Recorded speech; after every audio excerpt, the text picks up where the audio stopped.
High in the mountains of Tibet, where time seems to move slower and the air is thick with silence, stood a secluded monastery, ancient, humble, yet alive with wisdom.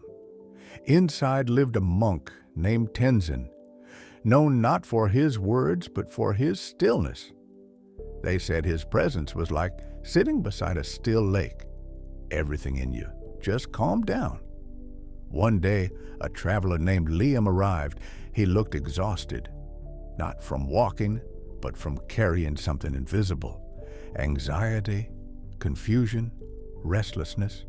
He had spent his life in a fast-paced city, climbing the corporate ladder, chasing recognition, money, validation. He had achieved much, but inside, he felt like he was running on empty. "Master," Liam said, "I read books, I've done therapy, I've meditated, but I still feel disconnected. Why can't I find peace?" The monk smiled, not with judgment, but with deep compassion. "Walk with me," he said simply.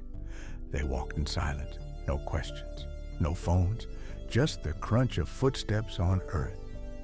After some time, they arrived at a gently flowing stream. Tenzin pointed to the water. "This stream," he said, "faces stones, twists, drops. Yet it flows without resistance. It doesn't fight the path. It becomes the path.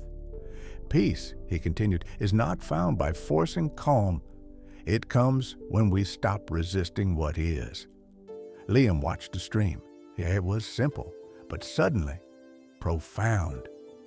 Later, they came upon a massive tree, split in half by a storm. Its trunk lay shattered across the ground. "This tree," Tenzin said, "was once proud. It stood tall, unbending, but its roots were shallow. It stood alone. When the storm came, it fell." He looked at Liam. "We live the same way. We grow upward, success, status, image, but we forget to grow inward and outward. We forget to connect to others, to nature, to ourselves." Liam sat quietly, placing his hand on the broken bark. He thought of his own life, so full on the outside, yet so disconnected on the inside. As they returned to the monastery, Tenzin led Liam into a small meditation room. There was a single mirror on the wall. "Look," said the monk. Liam stepped closer. "What do you see?" "Myself." "No," the monk said softly. "You see a reflection. But is it truly you, or the you shaped by expectations, by society, by fear?" He continued, "You chase peace out there, in jobs, in things, in people. But the one person you never learn to sit with is yourself." "Sit," the monk said. "Close your eyes. Don't try to silence your thoughts, just listen." Liam obeyed. For the first few minutes, thoughts raced. Past memories, future worries, restlessness. But slowly, his breathing softened. A single tear fell, then another, not from pain, but from finally feeling himself. As night fell, the stars emerged, blinking silently in the vast sky.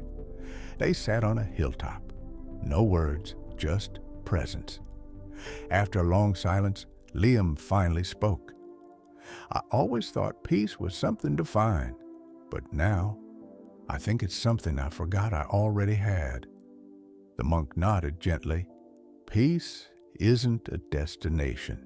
It's the home we left behind while chasing the world." Liam stayed for several days. He didn't seek answers anymore, only awareness. And when he left, he didn't take a photo, no souvenirs, just a small, quiet flame in his heart, a flame that whispered, "You are not broken. You are simply distracted. Come back to yourself." Again and again and again. Maybe you needed this story, not as information, but as a reminder. The peace you're looking for has always been within you.